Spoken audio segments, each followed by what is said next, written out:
नजिक हाम्रा आदरणीय बाल व्यास सत्यराज अवस्थी गुरु महाराज आउनु भएको सबैले उठेर स्वागत गरिदिनु ताली बजाएर स्वागत गरिदिनु निवेदन गर्दछु। व्यासाचार्य गुरु सत्यराज अवस्थीजीको आगमन भइरहेको छ। म सम्पूर्णलाई जोरदार तालीले सम्मान गर्नका लागि हार्दिक अनुरोध गर्दछु र अब भने म गोपाल गुरुलाई अगाडि बढाउनका लागि अनुरोध गर्दछु। जय बोलो व्यास महाराजजीको।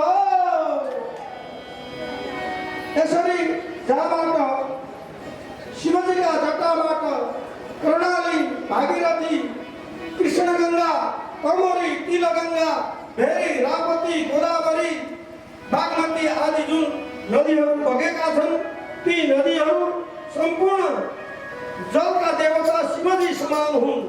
भगीरथी राजाले धेरै वर्ष तपस्या गरेर स्वर्गबाट ल्याएकी गङ्गा शिवजीका जटामा अल्झिन्। पछि उनी धरतीमा पल्झिएर भागीरथी गङ्गाको रूप लिइन्। सुक्खा खडेरी पर्यो भने लेखको सरर र चिसो चिसो हावा हेर्नुहोस् प्रकृतिको नियम कस्तो छ। हाम्रो सम्माननीय राष्ट्रपतिजी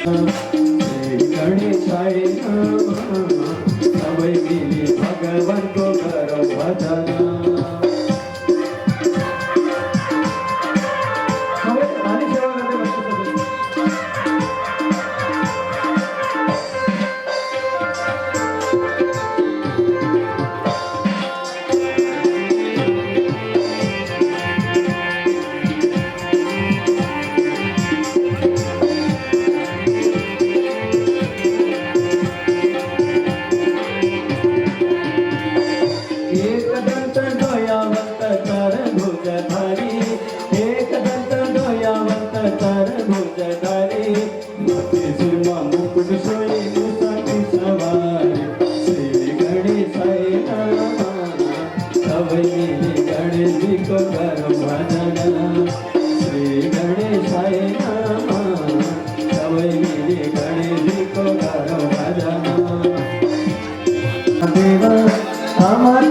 पार्वती बाबा महादेवा भक्तजन को रक्षा कर गुरु गणदेव। श्री गणेशाय नमः। सबै मिली गणेश जी को करो भजन। श्री गणेशाय नमः। सबै मिली गणेश जी को करो आरती।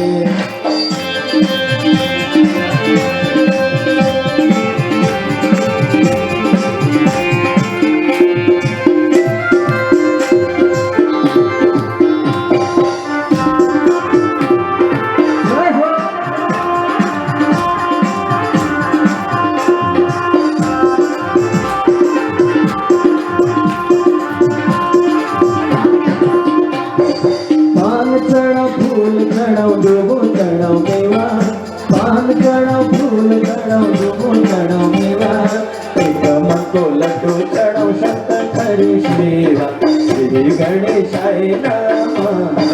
सबै मिली भगवन्तु गरौँ भजन। श्री गणेशाय नमः। सबै मिली गणेशको गरौँ आरती।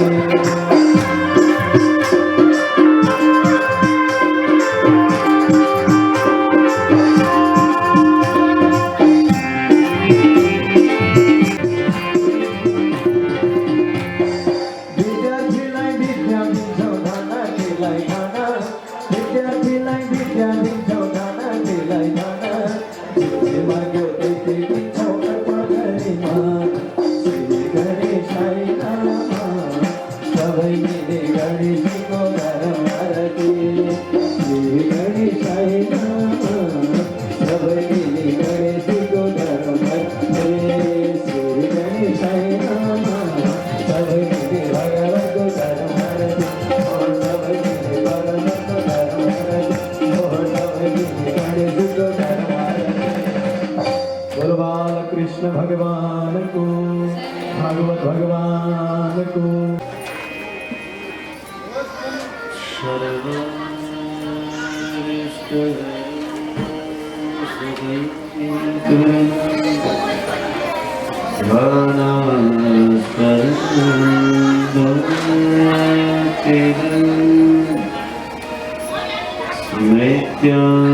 ब्रह्म पद परम सरत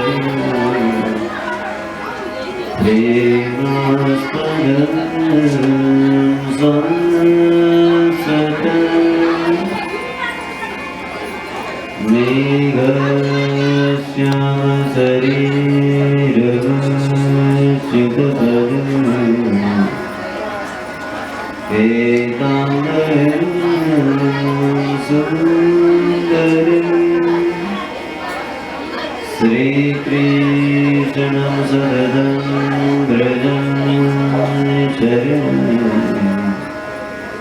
कायेन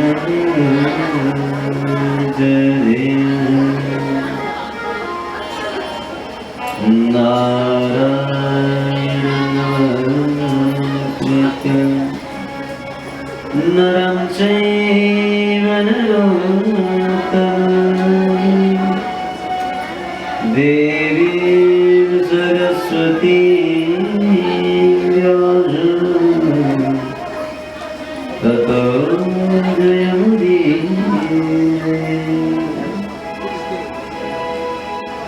बोल भक्तवत्सल भगवान को श्रीमद्भागवत महापुराण को जय जय श्री वामन पुराण को जय जय स्वामी जी महाराज को जय जय उमा महेश्वर भगवान को परम मंगलमय परात्पर करुणा वरुणालय वांसा कल्पनिधि भक्त वांसा कल्पतरु प्रत्यक्ष वाङ्मय मूर्ति बांके बिहारी को श्रीमद् भागवत तथा अखिल कोटि ब्रह्मांड नायक वामन को प्रत्यक्ष वाङ्मय मूर्ति वामन पुराण तदनंतर्गत को यो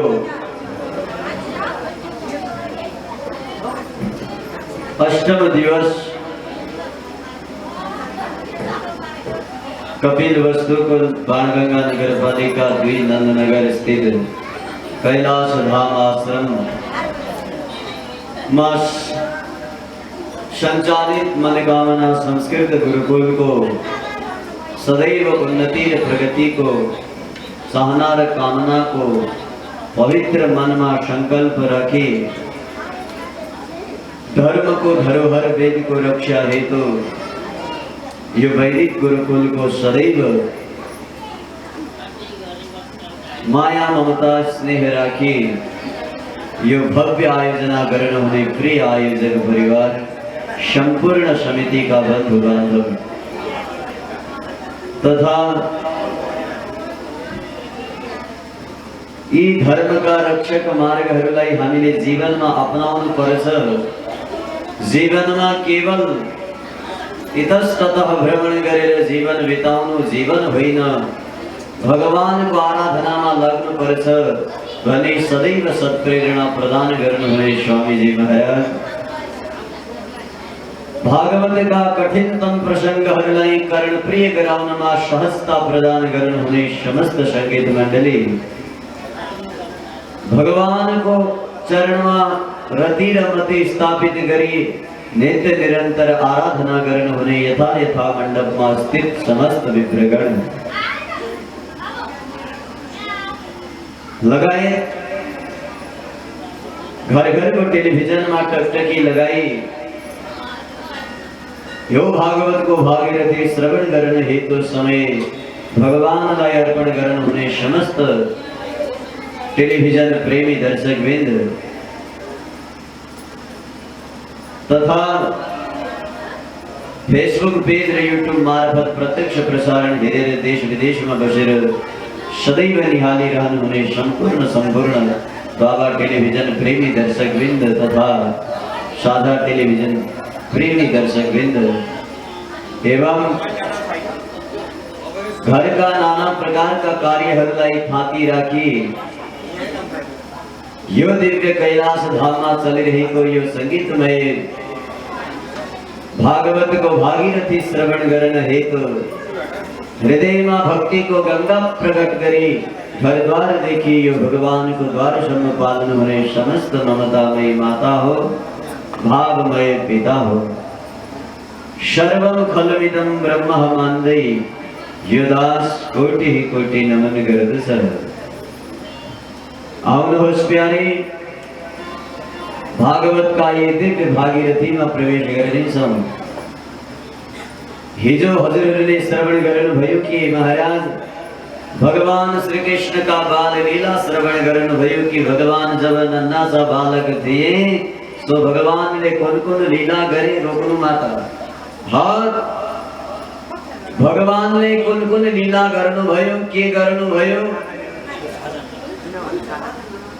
यो सब श्रवण गर्नुभयो।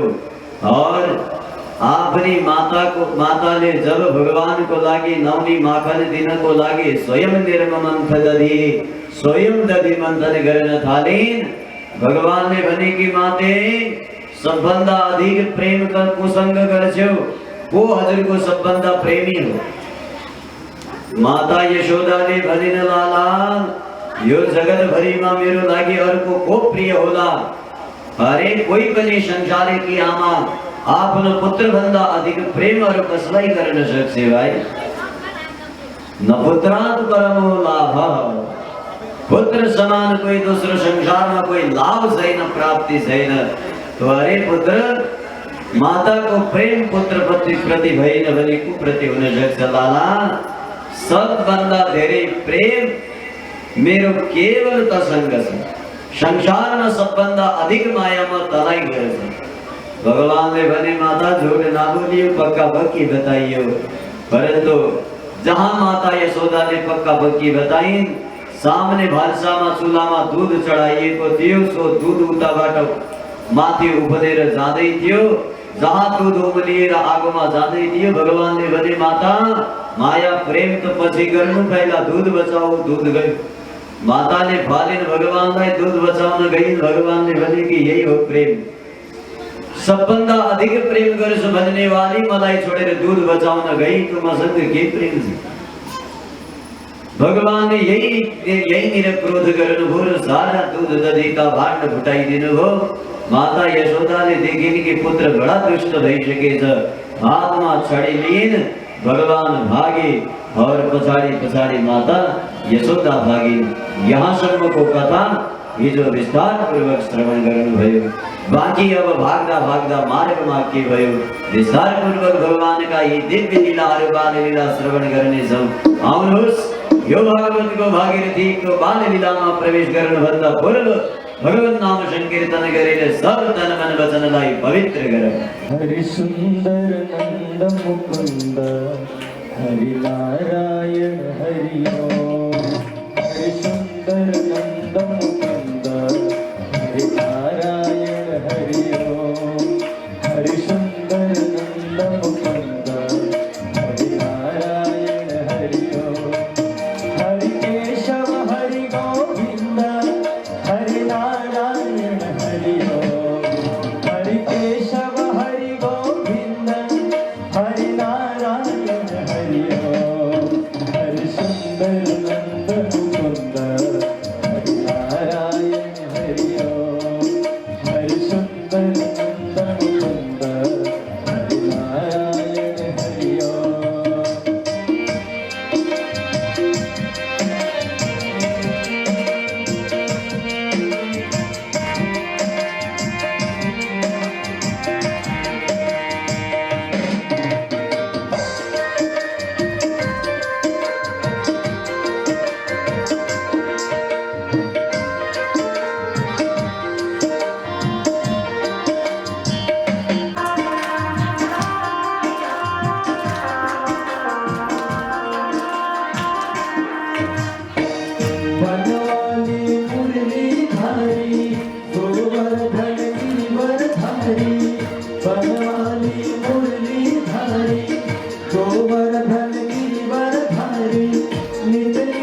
हरि नारायण हरि ओम हरि सुंदर नारायण हरि ओम।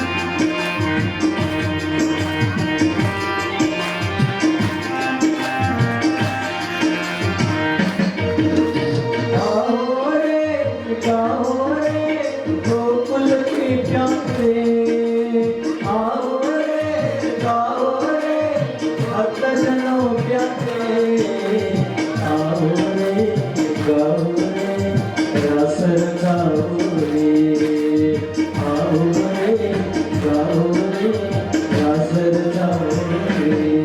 हरि सुंदर नंद मुकुंद हरि नारायण हरि ओम हरि सुंदर नंद मुकुंद हरि नारायण हरि ओम हरि केशव हरि गोविंद हरि नारायण हरि ओम हरि केशव हरि गोविंद हरि नारायण हरि ओम हरि सुंदर नंद मुकुंद हरि नारायण हरि ओम हरि सुंदर नंद मुकुंद हरि नारायण हरि ओम हरि केशव हरि गोविंद हरि नारायण हरि ओम हरि केशव हरि गोविंद हरि नारायण हरि ओम हरि सुंदर नंद मुकुंद हरि नारायण हरि ओम हरि नारायण हरि ओम।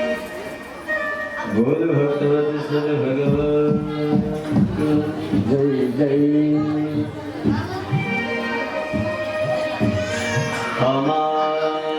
अमात्यष्टि प्रशमीच सत्तर ततो वर्हिया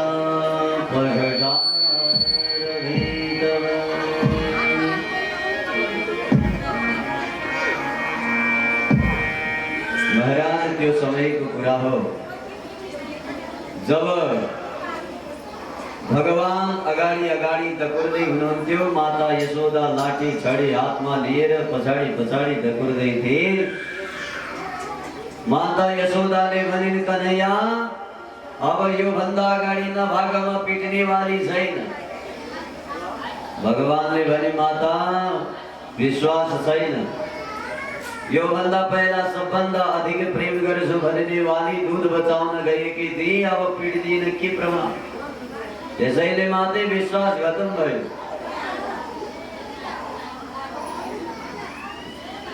यशोदाले भने कि त्यसो भए पुत्र तँलाई विश्वास कसरी हुन्छ? भगवानले भने, त्यक्त्वा यष्टि, हातमा जो लाठी लिएकी छौ माते, यो छडी फाल्देऊ। हातमा डन्डा रहेन भने पिट्ने कोही भइरहँदैन। त्यसैले माते पहिला छडी त्याग, तब मात्र विश्वास संभव छ कि हजुर पिट्नुहुन्न। माता यशोदाले तुरन्त छडी फालिन टाढा भगवान आए। भगवान जस्तै आए चपसँग समाते। यसरी समातेले यशोदाले भगवानलाई कि महाराज छोड्दै छोडिनन्। भगवान खूब रोए। माता यशोदाले भनिन् कि लाला तू बहुत बिगड़ गए है, अब छोड़ने वाली छैन। समातेर लगिन यशोदाले, जहाँ घरमा लगेर गइन्। यशोदाले सोचिन् कि बालकलाई पिट्नु आदि ज्यादा डराउनु ठिक हुँदैन। तू के गरे भाइ, दण्ड नदिएर पनि छोड्नु हुँदैन। के गर्ने? यशोदाले मनमा विचार गरिन् कि यसलाई दाम्लोले बाँधिदिनुपर्छ। एक रसी ल्याइन्, महाराज ओखलमा लगिन्, खम्बामा बाँधिदिए। भगवानले भने कि राम राम, दुनियाँलाई बाँध्ने वाला म, मलाई बाँध्ने वाली कोही हो? असंभव। भगवानले असंभवता दिखाउनु भयो। और ભગવાનને આપનો સ્વરૂપ પડાવનો ભો માતા યશોદા જસ્તે ગાંઠ લગાવતી હતી રસી શ્યાનો ભર્યો યશોદા સામની ગઈ હરકો રસી લ્યાઈ પુનઃ एक चक्कर घुमाए फेरी गांठ बांधी थी सो गांठ पुनः बांधी जब गांठ बार बार बांधिए ना जति रसी ल्याउथी न त्यति बारा तदपि गंगुलम नूनम यदि यदा दत्त बंधनम जति रसी ल्याए पनि अझ स्यानै हुन्थ्यो सोही यशोदा थाकिन रसी ल्याउँदा पसिना पसिना भइन् भगवानले सोचे कि बन्धनमा मुक्त नहुने भगवानलाई समेत कोही भक्त बाँध्न खोज्दैछ भने भक्तको इच्छा भगवानलाई बाँध्ने छ भने बन्धन स्वीकार भगवानले बन्धन स्वीकार गरे माता यशोदाले लगाइन् गाँठ भगवानलाई ओखलमा बाँधेर आफ्नो काम गर्न पुनः घरभित्र गइन् जब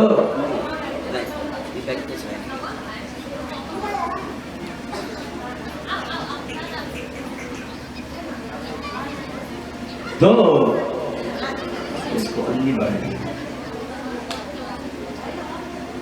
एवं स्वगेह दामानी यशोदा संदरत्य भी भगवान ने इस प्रकार खम्बा में बांधेर गई घर को कामकाज में जब घर को कामकाज में गई भगवान ने सोचे कि राम राम भगवान यस्ता चीज होने की प्यारे बंधन में अपनी कर्म गर्न सक्छ भगवान ने भने कि यशोदा ने बानी के भयो केही फरक पड़ने वाला छैन काम गर्न छोड्दैन भगवान सीधा अगाडि गए त्यो जुन खम्बामा बाँधेको थियो त्यो खम्बालाई झर्काई अगाडि लगेर गए यशोदा कसैले पनि थाहा पाएनन् भगवान जाँदा अचानक महाराज अगाडि एक रुख देखे विशाल रुख जहाँ विशाल रुख देखियो त्यो एकै रुख जुड़वा थियो जुमला थियो दुई काप थियो उसका भगवान यति उठपटाङ थिए कि जहाँ खराब हुन्थ्यो जहाँ गडबड चीज वहीं प्रवेश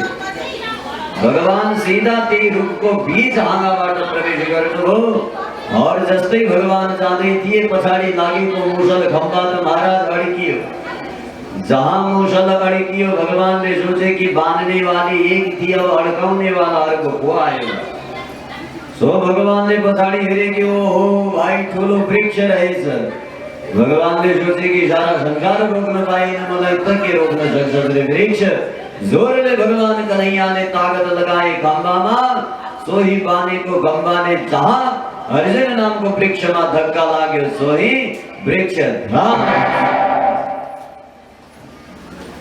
तो जहाँ वृक्ष खस्यो मथुरा में यसरी नै हाहाकार भयो राम राम के भयो गोकुलवासी सम्झिन थाले कि अरे राम राम न आँधी न तूफान केही पनि आएन अचानक वृक्ष कसरी ढल्यो सब भागेर आउँदै थिए यशोदा मैया आइन् यशोदाले पहिला लालालाई समातेन जुन खम्बामा बाँधेकी थिइन् त्यो रसी खोलिन् भगवानले भने कि माते मुस्किलले बचे यशोदाले भनिन् कि आजसम्म दण्ड दिए त दिए आजदेखि कुनै दण्ड दिने भने छैन राम राम पुत्र आज बानेको दिए सो यत्रो रुख ढल्यो हरे पुत्र कहाँबाट आयो मैले त ओखलमा बानेकी थिए भगवान केही बोलेनन् सामने बच्चा थिए उनीले भने हे माता न आँधी आयो न तूफान आयो तेरै लालाले यो खस्कायो सो पेड़ खत्म वृक्ष खस्यो यशोदाले भनिन् बालक मूर्ख कहीं सानो 2-4 वर्षको बालकले यति विशाल वृक्षलाई ढलाउन सक्छ यो असम्भव कुरा हो बालकहरूले भने कि मैया मानियो नमानियो बात सच्ची यही है यशोदाले विश्वास गरिनन् महाराज जब यो वृक्ष खसेको थियो यो वृक्षबाट परीक्षित 2वटा दिव्य पुरुष प्रकट भएका थिए 2वटा दिव्य पुरुष हाथ जोड़ेर कन्हैया को स्तुति गर्दै थिए और स्तुति गर्दै के थिए वाणी गुणानुकथने श्रवण कथायां हस्तौ च कर्म सुमनस्तव पादयोर्नः स्मृत्यां शिरस्तव निवास जगत प्रणामे दृष्टिः शतां दर्शनेस्तु भवत्करुणा जो यमलार्जुन वृक्ष जब खस्यो त्यहाँबाट 2 दिव्य पुरुष आएर स्तुति गरे हे प्रभु कन्हैया वाणी गुणान कथनी सदैव हाम्रो वाणीले हजुरकै गुणगान गाओस् श्रवणम कथायाम हाम्रा कानहरु हजुरका कथा सुन्दै रहन् हस्तौ स कर्मसु तबः हाम्रा हातहरु हजुरकै सेवा गरिरहन् मनस्तव पादयोर्नः हाम्रो मन हजुरको चरणमा सदैव लागिरहोस् स्मृत्याम शिरस्तव निवास जगत प्रणामे हाम्रो टाउको सदैव शीश हजुरको चरणमा झुकिरहोस् और दृष्टि ही शताम दर्शनेस्तु हाम्रो यो आँखाले सदैव सत्चीज देखोन् राम्रो चीज देखोन् सदैव सज्जनहरूको दर्शन गरून् हजुरका प्रतिबिम्ब मूर्तिहरूको दर्शन गर्दै रहन् यही आशीर्वाद दिनुहोस् प्रभु भगवानले तथास्तु आशीर्वाद दिए दुईटै पुरुष आफ्नो घर गए परीक्षितले भने कि सुखदेव महाराज ये दुईटा पुरुष को थिए जो वृक्ष बने वृक्ष टूटने बित्तिकै वृक्षबाट दुईटा पुरुष भई इनको कथा विस्तार पूर्वक बताउनु महाराज एक दिन को कुरा हो ध्यानले सुन्नु यो वृक्ष को थिए नल कुबर र मणिग्रीव नाम का दुई व्यक्ति थिए जुन राजा कुबेर का पुत्र थिए व्यक्तिलाई महाराज धन को घमण्ड बडा हुन्छ श्रीमत कसैलाई छोड्दैन यो अरे कस्ता कस्ता ऋषि महर्षि भए कसैलाई छोडेन रावण जस्ता परम भक्त जो लक्ष्मणलाई भन्छन् लक्ष्मण जानाम्यहम रामोयम प्रत्यक्ष भगवान भगवान राम प्रत्यक्ष नारायण हुन् म जान्दथे तर पनि मैले जाने सीताको अपहरण गरेको थिए भन्ने रावण जस्ता विद्वानको बुद्धि त विभ्रष्ट भयो तो प्यारे धनले कसको बुद्धि भ्रष्ट हुँदैन बस एउटै व्यक्तिको बुद्धि भ्रष्ट हुँदैन त्यो हो भगवानको भक्त जसले आफ्नो मान्दैन यो सब सारा सम्पत्ति भगवानको मान्छ उसको कहिल्यै बुद्धि भ्रष्ट हुँदैन त्यसै स्वर्णको लङ्कामा बस्ने रावणको विवेक भ्रष्ट भयो परन्तु महाराज त्यही बस्ने विभीषण कहिल्यै पनि सम्पत्ति आफ्नो मान्दैन थिए त्यसैले ऊ परम भगवानका भक्त भए तो कुबेर का दुईवटा पुत्र थिए कुबेर माने धन लक्ष्मी का स्वामी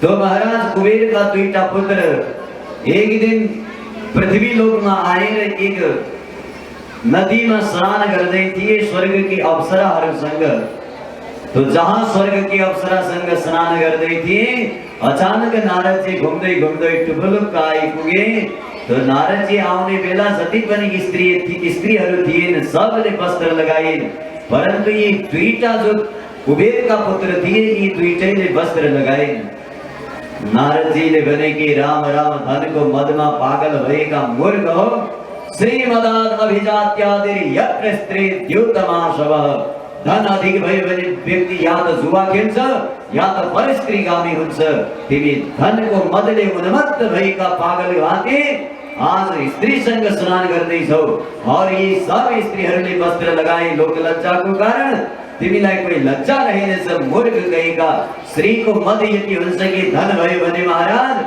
धनी व्यक्तिले जे गरे पनि सब जय जयकार गर्छन् है धनी व्यक्ति साइकलमा चढ्यो भने ओ हो सब नमस्कार अरे महाराज गजब एक सेल्फी लियो आहा क्या गजब देखिनु भएको छ वाह महाराज साइकल यदि गरीब व्यक्ति साइकलमा चढ्यो भने हेरे हेरे यसको जिन्दगी साइकलमै गयो बेकार सब मजाक गर्छन् तो प्यारे भरिएको खल्ती जता त्यतै चल्ती खाली खल्ती जे गरे नि गल्ती है नारदले भने कि मूर्ख कहीका श्रीमद भएर जे गरे पनि सही आफैले गरेको सोच्छौ जाऊ तिमी वृक्षको समान निर्लज्ज रहेछौ त्यसैले मेरो श्राप छ वृक्ष भव तिमी रुख हुनु वृक्ष हुनु जसलाई कोही लोक लाज शर्म आदि केही हुँदैन वस्त्र आदिको भानै रहँदैन ठीक त्यसै प्रकार वृक्ष हुनु श्राप दिए अन्तिममा नरकुबर आदि मणिग्रीवले हात जोडेर खूब स्तुति गरे नारद गलती भयो क्षमा गरिदिनुहोस् नारद जी ने भने कोई बात नहीं यदि प्रायश्चित गरेका छौ गलती को क्षमा माग्दै छौ भने जाऊ श्राप त लागिसक्यो वृक्ष बन्ने छौ परन्तु भगवान कृष्ण आउने छन् भगवान कृष्ण को सत्कृपा ने तिमी तरने छौ यो मेरो आशीर्वाद छ जाऊ नारद जी ने आशीर्वाद समेत दिनुभयो और ती दुईटै कुबेर का पुत्र महाराज यमलार्जुन वृक्ष भई और आज भगवान कृष्ण आए यमलार्जुनलाई कुबेर का पुत्र लाई मुक्त गरेर पुनः भगवान आफ्नो घर गोकुल गए। बोल श्री कृष्णचंद्र भगवान की जय। यमुना को नीलो जहाँ कृष्ण नुहाने, कृष्ण नुहाने हाथमा बंसी शिरमा मुकुट कति सुहाउने। यमुना को नीलो जहाँ कृष्ण नुहाने, हाथमा बंसी शिरमा मुकुट कति सुहाउने। यमुना को नीलो जहाँ कृष्ण नुहाने, हाथमा बंसी शिरमा मुकुट कति सुहाउने।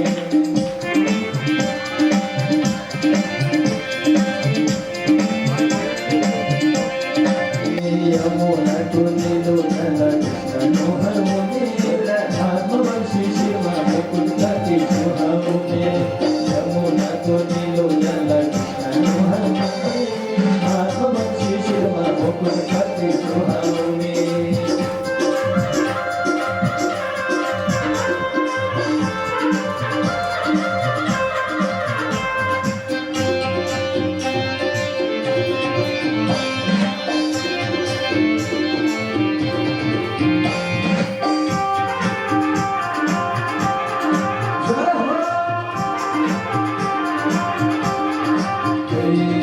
यमुना को नीलो जहाँ कृष्ण नुहाने, हाथमा बंसी शिरमा मुकुट कति सुहाउने। यमुना को नीलो जहाँ कृष्ण नुहाने, हाथमा बंसी शिरमा मुकुट कति सुहाउने। हाथमा बंसी शिरमा मुकुट कति सुहाउने। हाथमा बंसी शिरमा मुकुट कति सुहाउने।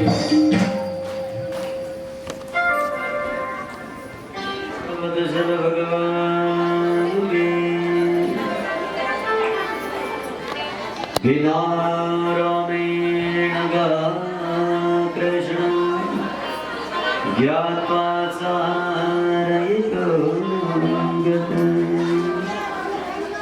तानालक्ष्य भयोद्विग्ना गोपानन्द पुरोगमः। ध्यान ले सुन बलाव कथा। भगवान ने गोकुल में नाना प्रकार का लीला गर्न भयो। एक दिन गोकुलवासी ने सबले मीटिंग करी, अरे राम राम भाई, जब देखी यो कन्हैया गोकुल में भयो तब देखी महाराज गोकुल में खूब उत्पात भई। जब सम्म कन्हैया थिए न तब सम्म कोई उत्पात थिए न, परंतु जब देखी कन्हैया भयो सो तब देखी उत्पात ही उत्पात भयो। यो जन्मे को 2-3 दिन में बालघातनी पूतना आई, शकटा असुर आयो, तृणा वरद आयो और त्यसै गर्दा गर्दा न जाने कति अघासुर बकासुर आदि आए। हो न स्थिते हम गोकुले। अब तो हामीले गोकुल में बस्नु ठीक छैन। किनकि भाइ जबदेखि यो लाला भयो तबदेखि कहिल्यै पनि शान्ति छैन। जहाँ बसेर शान्ति हुँदैन त्यहाँ कहिल्यै बस्नु हुँदैन, त्यो स्थान त्यागिदिनुपर्छ। भगवान कन्हैया बलराम आदि नंद आदि सब बसेका थिए। ठुलो मिटिङ चलिरहेको थियो। नंद महाराजले भने कि जाउँ त जाउँ, गोकुल छोडेर कहाँ जाउँ भाइ, जानको लागि स्थान त होस्। सब ग्वालवालले भने कि जाना त जाउँ, जहाँ कृष्ण बलराम भन्ने छन् त्यही ठाउँमा जाउँ। सबले सोधे, कन्हैया गोकुल छोडेर जाने त जाने, कहाँ जाने? भगवानले भने कि भाइ जुन निवास स्थान हो त्यो छोड्नु हुँदैन, यही बस चुपचाप। सबले हात जोडेर भने कन्हैया बस्नेको इच्छा त कसको थिएन, परन्तु गर्ने के? जुन दिनदेखि त भएको हो कन्हैया त्यो दिनदेखि यहाँ खूब आडम्बर भइरहेको छ। यो 1986 त्यसैले कन्हैया गोकुल त्याग्नु जरुरी छ। भगवानले भने कि यदि गोकुल त्याग्ने भए कहाँ जाउँ त? अरु कहीँ होइन, यहाँको अलि नजदिकै, धेरै टाढा होइन, वनम वृन्दावन। श्री धाम वृंदावन जाओ। सब ग्वाल बाल तैयार भये बोरा बिस्तर लोट पोट करे बांधिर सीधा श्री धाम वृंदावन की और यात्रा प्रारंभ करे प्यारे। जहां यात्रा प्रारंभ करे वृंदावन तरफ आउदा आउदा आउदा आउदा भगवान कृष्ण और बलराम सहित सब गोकुलवासी श्रीधाम वृंदावन को यमुना पुलीन तट मा पुगे प्यारे। जहां श्रीधाम वृंदावन को सौंदर्य हेरे बलराम और कृष्ण ने तटमानंद नामकम महाराज आनंद नाम करे को यमुना को त्यो तट पुलिन कलकल निनादनी अने यमुना को जललाई देखे गदगद है गए महाराज। जहां प्रसन्न भये कृष्ण और बलराम तो कृष्ण बलराम प्रसन्न होनो नहीं सब गोकुलवासी को प्रसन्नता दियो। सब प्रसन्न भये त्यो दिव्य भूमि श्रीधाम वृंदावन में जहां प्रविष्ट भये सब गदगद भये गोकुल छोड़े वृंदावन आए। इति सुंदर वृंदावन जहां वृंदा यानी तुलसी वन यानी जंगल जहां तुलसी तुलसी को जंगल सत्य सही को नाम वृंदावन हो। बोल वृंदावन धाम के जय। हरि वृंदावन मा गई बच्चा गोठला को सा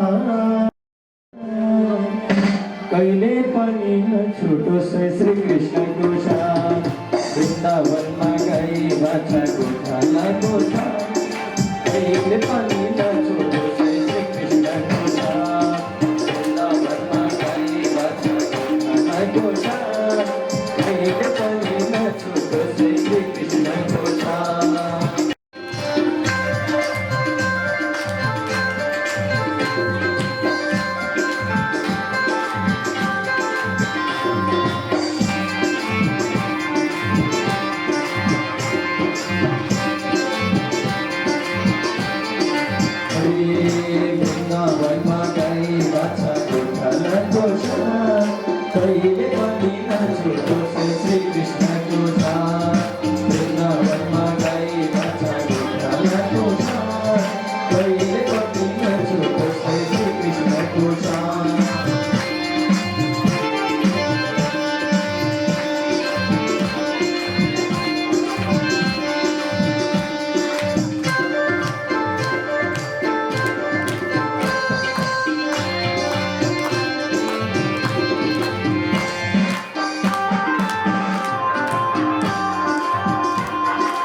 Hadi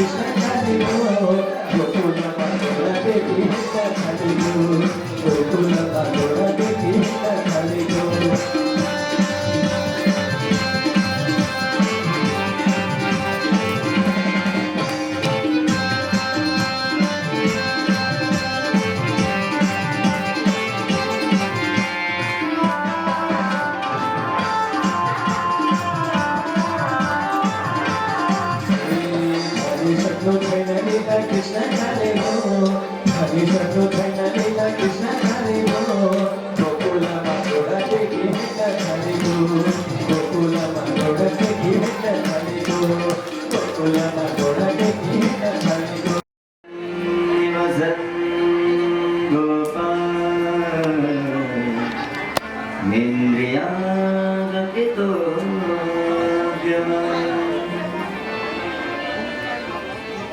भगवान अभी जहाँ भगवान शब्द आउँछ त्यहाँ भगवान का कोई विशिष्ट लीलाहरू हुन्छ भागवतमा विशेष गरी 3 ठाउँमा भगवान उच्चारण श्लोकको अगाडि तो ध्यानले सुन्नुहोला एक दिनको कुरा हो भगवान श्री धाम वृन्दावनमा बसेर नाना प्रकारका लीला गर्दै थिए कालिया मर्दन गरे पश्चात एक दिन सब गोपिनीहरूले इच्छा गरिन् कि भगवानलाई भेट्ने भगवान कहिल्यै पनि मिल्दैन थिए सधैँको आलासँग गाई चराउन जाने सायंकालमा घर आउने दिनभरि गौचारणको लागि पुनः जंगल जाने महाराज वृन्दावनकी वृन्दांगना गोपिनीहरू भगवानको दर्शनको लागि लालायित रहन्थिन् परन्तु भगवान कहिल्यै पनि मिल्दैन थिए एक दिन सब गोपीहरू सब आपसमा बसेर बेलुका भगवान आउन जब देखिन् गोपिनीहरूले तुरन्त गाउन थालिन् वरहा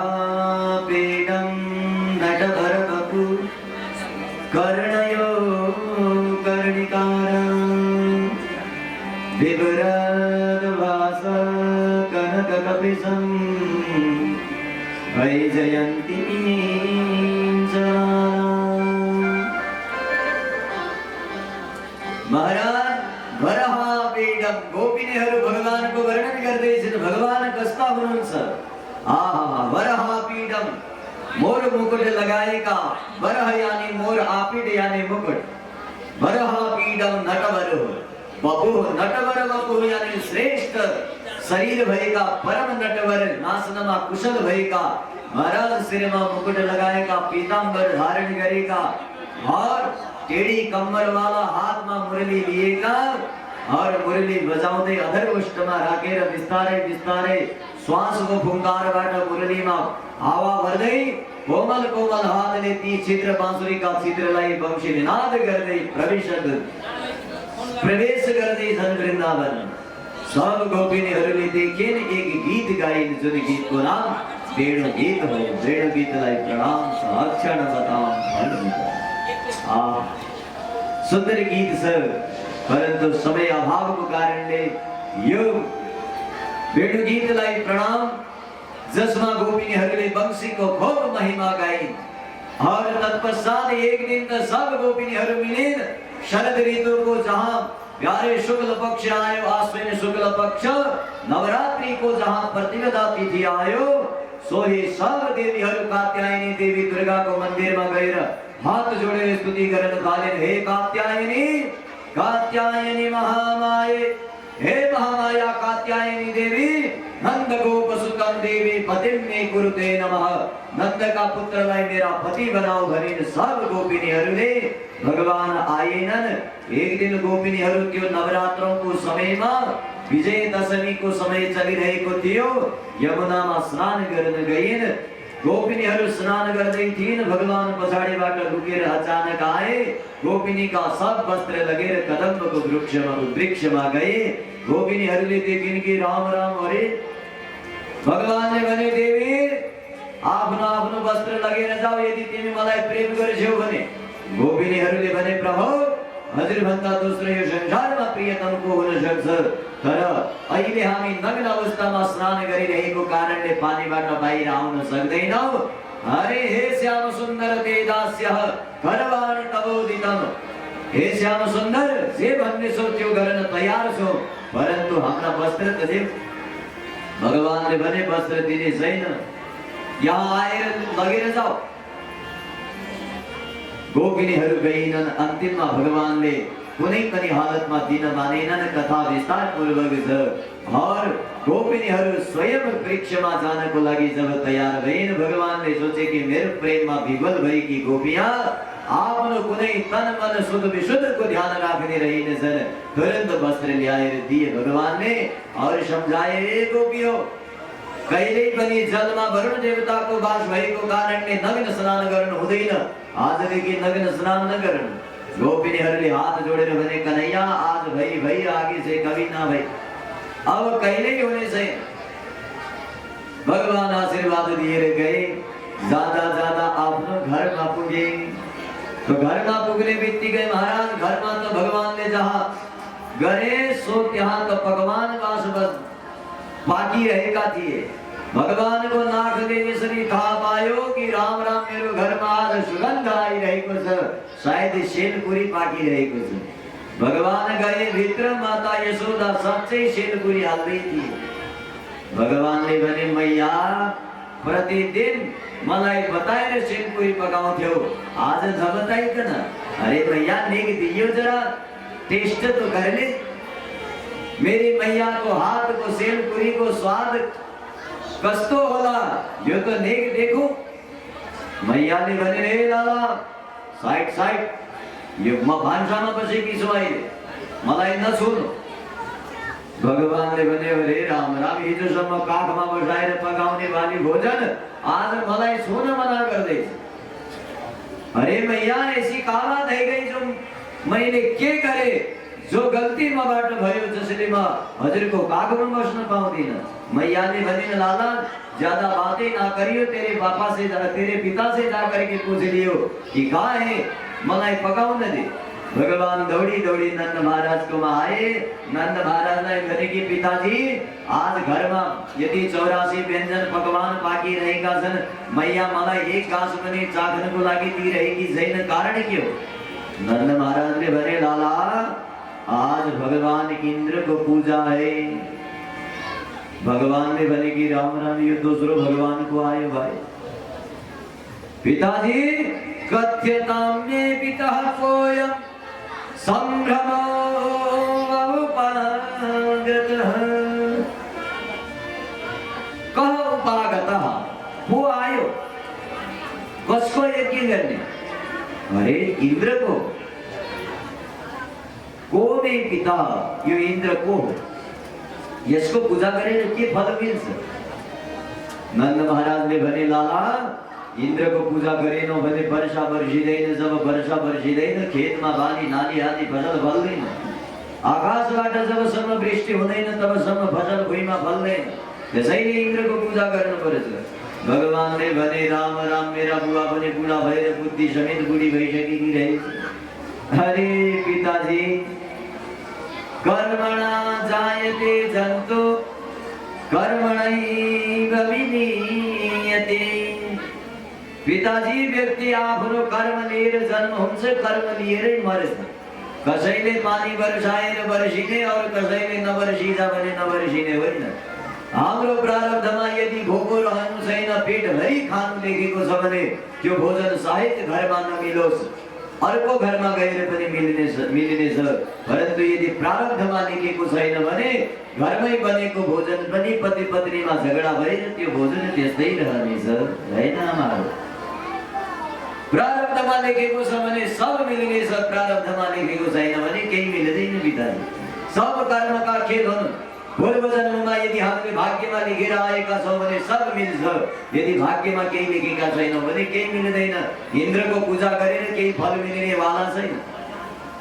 अरे इन्द्र को हुनेछ दिने वाला? दिने त हाम्रो पूर्व जन्मको कर्मको फल हो। पिताजी सुखम दुःखम भयम क्षेमम, सुख दुःख भय सब महाराज कर्मको आधारमा हुन्छ। कसैले वर्षा गरेर बर्सिने वाला, पेट पालिने वाला होइन पिताजी। सुख दुःख सब आफ्नो कर्मको आधारले मिल्छ और कहिल्यै पनि सुख दुःख भगवानले दिँदैन और इन्द्र आदिले दिँदैनन् पिताजी। नंद महाराजले भने कि पुत्र सुख दुःख भगवानले दिँदैन, कर्मको आधारमा मिल्छ। कन्हैयाले भने पिताजी हाँ कर्मको आधारमा मिल्छ। नंद महाराजले विश्वास गरेनन्, बहुत समझाए भगवानले। प्यारे हजुरहरू पनि सम्झिनु कि फल कहिल्यै पनि कर्मको आधारमा मिल्छ, भाग्यको आधारमा मिल्छ। भगवानले कहिल्यै पनि कसैलाई न त दुःख दिन्छन् न त कसैलाई सुख दिन्छन्। भगवान को नजर में सब समान हो, कसैलाई सुख दुख मिल्दै। यदि सुख दुख मिल्छ भने त्यो हामीले गरेको कर्म हो। पूर्व जन्ममा सत्कर्म गरेका छौं भने सुख मिल्छ, पूर्व जन्ममा कुकर्म गरेका छौं भने दुःख मिल्छ। सब हाम्रा कर्मका फल हुन्। भगवान कसैलाई केही दिँदैन, भगवान त जन्म दिने वाला हुन्।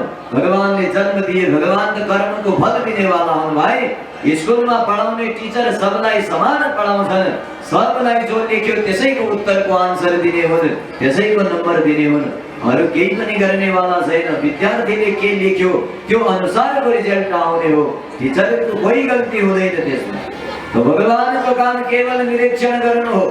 त्यसैले पिताजी सुखम दुःखम भयम चेति, सुख दुःख भय आदि व्यक्तिका कर्मको आधारमा हुने गर्दछ।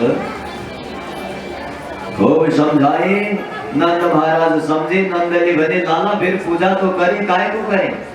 भगवान ने भने अरे इंद्र को पूजा असोज में कर, इंद्र खुशी होने से अषाढ़ में वर्षा होने से राम राम 10 महीना में फल दिने यो बड़ा गजब को भगवान है रे पिताजी। इसको भगवान को पूजा बेकार, फेरि तत्काल फल दिने भगवान को पूजा करो। सबलाई वृंदावन का ब्रजवासीलाई लगेर भगवान गोवर्धन पर्वत में गए और गोवर्धन पर्वत को दिव्य पूजन कराए। 21 किलोमीटर को त्यो दिव्य सात को उसको गोवर्धन को पूजा गरिसकेपछि महाराज भगवान जस्तै फर्किँदै थिए। आकाशबाट इन्द्रले थाहा पाए कि राम राम मेरो पूजा खत्म भयो और एक पर्वत को पूजा कराए। मुसलधार वर्षा बरसाए। भगवान ने एक हाथ में छत्री उठाए, जस्तै गोवर्धन पर्वतलाई उठाए सोही सबलाई छत्र छाया में लिए। 7 दिनसम्म इन्द्रले वर्षा गरे, 7 दिनसम्म भगवानले गोपाल बालको रक्षा गरे। इन्द्र आएर स्तुति गरे, हात जोडे भगवानले भने हे इन्द्र, यो संसारमा अहंकार नगर्नु कि मैले के गरेर हुने वाला छ। इन्द्रले भने कि प्रभु म बिर्सिसकेको थिएँ, हजुर यहाँ आउनुहुन्छ। सुरभि गाईलाई लिएर क्षमा मागेर इन्द्रलाई विदाई गरे। गोवर्धन प्रसंगलाई प्रणाम। बोल गोवर्धन गिरि महाराज को जय जय कृष्ण मुरारी, जय जय कृष्ण मुरारी। गोवर्धन धारी, जय जय कृष्ण मुरारी। गोवर्धन धारी, जय जय कृष्ण मुरारी। गोवर्धन धारी, जय जय कृष्ण मुरारी।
पुनः वृंदावन आए।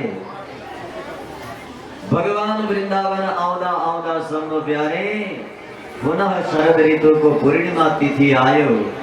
भगवान ने सोचे कि ब्रज की ब्रजांगना गोपिनी हरो सदैव मेरो लागी जीवन प्राण धारण करेन बसेगी जन, त्यसैले गोपिनी को आकांक्षा इच्छा पूर्ण गर्न मेरो धर्म हो। यो सोचेर भगवानले शरद ऋतु को पूर्णिमा तिथिलाई चयन गरे। जहाँ शरद ऋतु को पूर्णिमा तिथि आयो, महाराज सारा गोपिनी को मनोरथ पूर्ण गर्नको लागि भगवानले पूर्ण योजना बनाए। स्वर्गमा बसेको कामदेवलाई चुनौती दिए, कामदेव सबलाई बिगार्न सक्छस्, मेरो भावलाई कदापि बिगार्न सक्दैनस्। कामदेवले भने महाराज शंकर आदि समेत बसेनन्, मेरो हातबाट हजुर कहाँबाट बस्नु? भगवानले भने त्यसो भए सुन, शरद पूर्णिमा को रात्रि 12 बजे गोपिनी संगमा महाराज गर्नेछौ, त्यो दिन तिम्रो मेरो परीक्षा हुनेछ। कामदेवले महाराज चुनौती दिए। भगवानले ती कामदेव को चुनौती को सामना गर्न र वृंदावन की गोपिनी को मनोरथ पूर्ण गर्न हेतु शरद ऋतु को पूर्णिमा को दिन जस्तै सायंकाल भयो, महाराज सायंकाल होने बित्तिकै भगवान ने दिव्य मुरली वादन गरे। जहाँ भगवान ने मुरली बजाए, वंशी बजाउने बित्तिकै त्यो वंशी को धुन संपूर्ण गोपिनी को कानमा गयो। जति गोपिनीहरूले मुरली सुनेकी थिइन्, सब गोपिनी दौड पड़िन् भगवान को। रात्रि को समय छ, मुरली सुन्ने बित्तिकै जहाँ गोपिनीहरू दौडिन्, हे परीक्षित, सुखदेव स्वामी भन्दै हुनुहुन्छ कि परीक्षित यसरी दकुरिन् कि महाराज सारा सुध बुध हराएर सब सुध बुध आदि श्रृंगार पटार आदि छोडेर भागिन भगवान को वंशी नाद सुनेर। एक गोपिनी यसरी दकुरिन् कुहन्त्यो भियैहु काचित्। एक गोपिनी गौदोहन गर्दै थिइन् गोष्ठमा गएर, जहाँ भगवान को वंशी नाद सुनिन् महाराज, दुहुँदै गरेको दूध को भाण्ड फालेर सीधा भगवान को गई। एक गोपी वयोधिसृत्य संज्ञावम, बालकलाई स्तनपान गराउँदै थी। भगवान को वंशी सुन्ने बित्तिकै बालकलाई फालेर सीधा गइन् भगवान कोमा। एक गोपी पति को सेवा गर्दै थिइन्, पतिलाई नै उठाएर फालिदिन्, सीधा भगवान कोमा गई। हरि परीक्षित, एक गोपी तो लिम्पन्त्य प्रमृजन्त्य, एक गोपी महाराज रात्रि को समय में लिपा पोती गर्दै थिइन्। लिम्पन्ती माने टेन्टिङ पेन्टिङ हैन, खूब हामी पनि गर्छौं। फेरेन लवली और लवली हैन, के लाली पाउडर आदि लिपा पोती खूब गर्दै थिइन्। अन्नन्त्य काजल आदि लगाउँदै थिइन्। जहाँ भगवान को वंशी नाद सुनिन्, महाराज जो ओठमा लाउनु पर्ने हो त्यो आँखमा लाग्यो, जो आँखमा लाग्ने हो त्यो ओठमा लाग्यो, जो वस्त्र माथि लगाउनु पर्ने हो त्यो वस्त्र तल, जो तल वस्त्र लगाउनु पर्ने हो त्यो वस्त्र माथि लगाएर दौड पडिने गोपिनी। व्यत्यस्तवा वस्त्राभरणा, वस्त्र आदि आफ्नो काजल आदि श्रृंगार महाराज उल्टा लगाएर सीधा दौड पडिन् भगवान को मा। जहाँ भगवान को वंशी सुन्न को लागि लालायित थिएन गोपिनीहरू, भगवान को वंशी नाद सुन्ने बित्तिकै घरका सब सुखहरू त्यागेर भागे। सब वृंदावन की गोपिनियां शरद ऋतु को पूर्णिमा तिथि को दिन मध्यरात्रि 12 बजे को दिन में भगवान संग भेंट हुई। भगवान ने हेरे की राम राम वृंदावन की सब ग्वालिनी स्त्री आएगी जिन। भगवान ने हाथ जोड़े भने स्वागतम गो महाभागा, प्रियम किम करवाई। हरे देवी हो, स्वागतम स्वागतम, स्वागत छ देवी हो। सबलाई यो धाममा स्वागत छ। मध्यरात्रि में आयो देवी, परंतु आउन त आयो, स्वागत छ।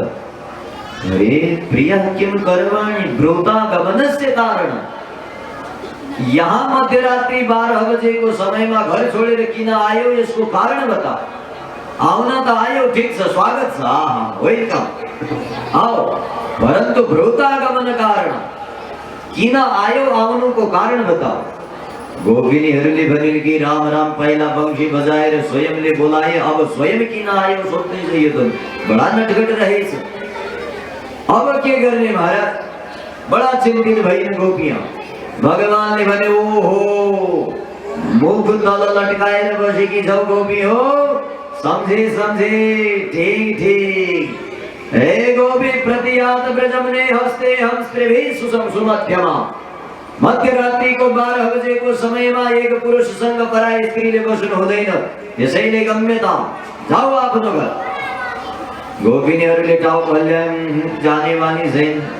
भगवान ने भने ओ ठीक ठीक, समझे तिमी घर छोडेर किन आए कि हो जान मान्दै छैनौ। ओहो पति संग महाराज भयो खटपट, चलो स्वामी जी के मठ पर है। नेकसी खटपट क्या हुई, घर छोड़ेर निकल्यो। हे देवी कान खोलेर सुन, भरतो ससुरो शरणं स्त्रीणां परो धर्मयमाययम्।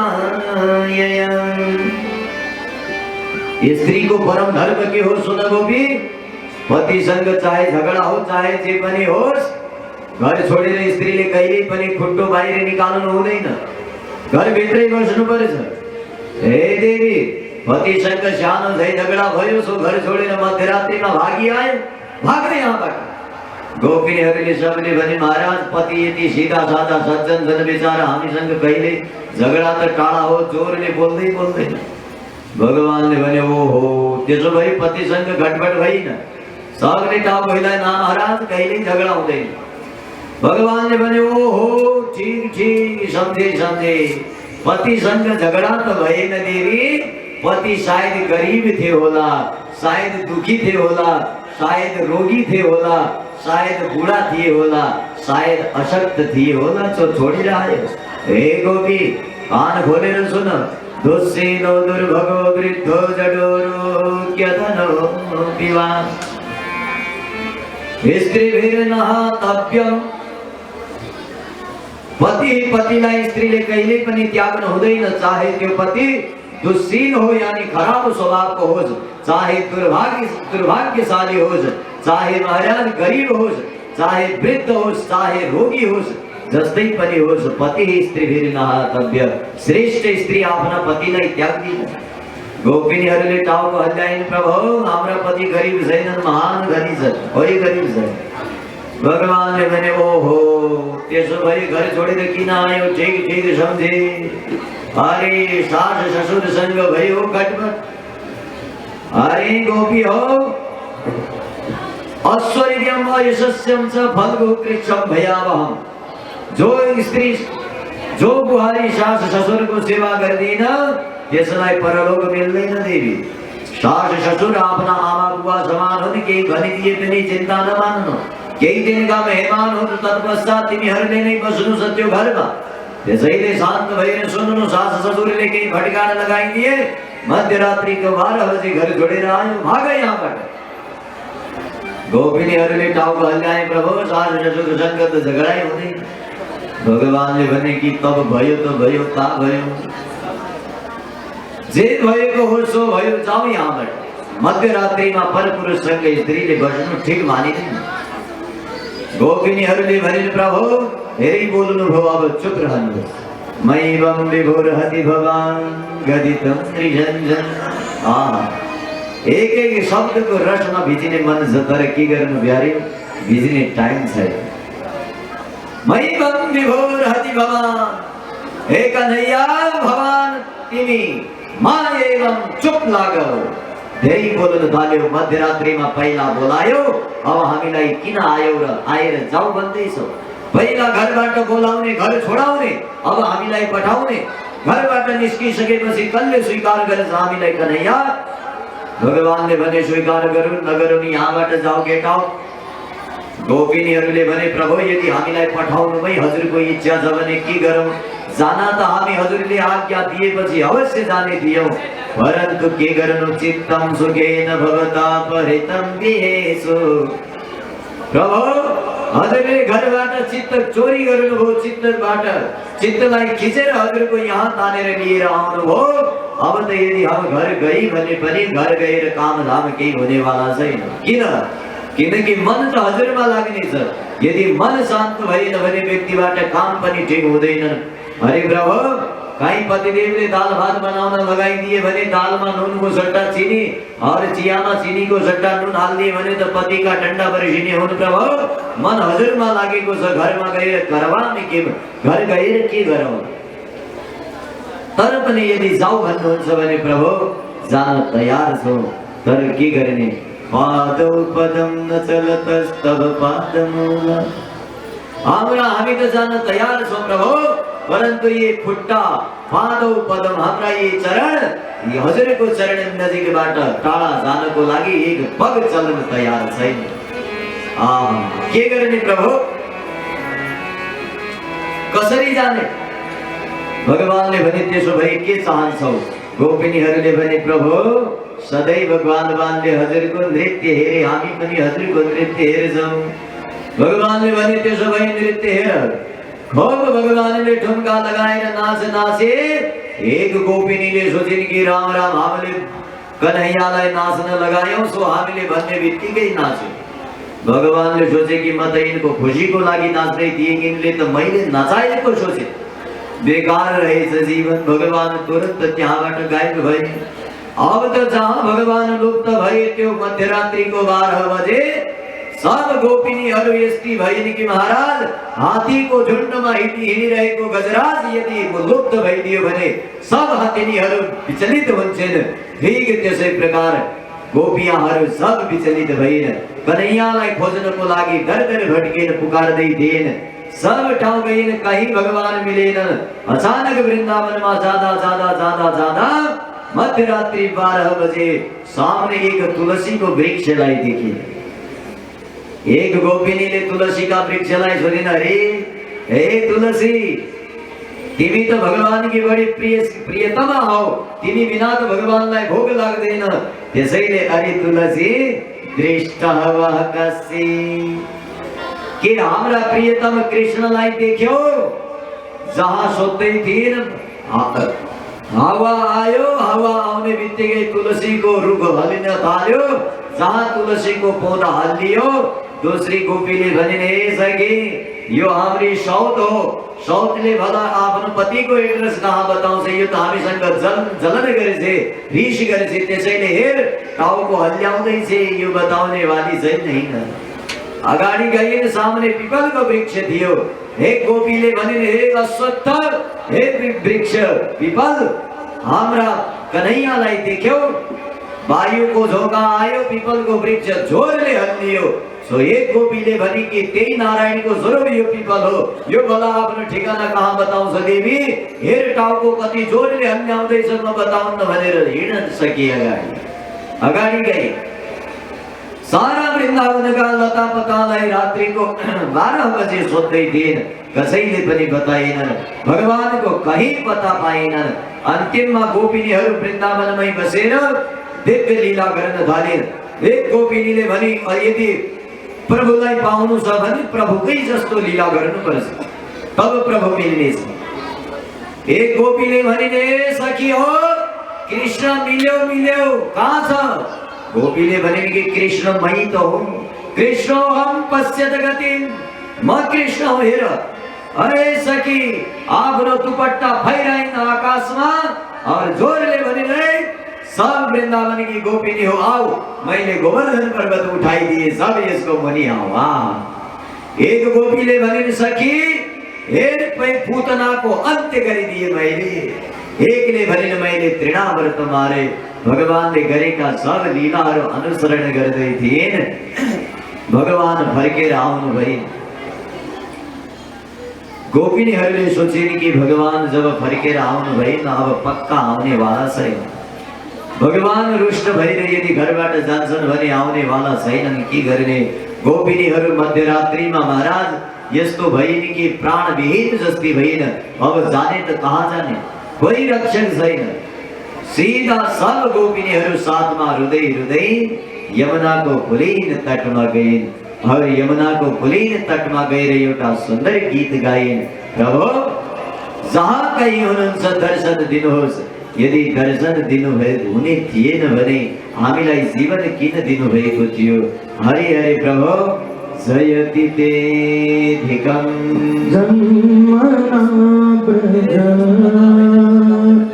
श्रयत इंदिरा शाश्वत रही कलित दृश्यता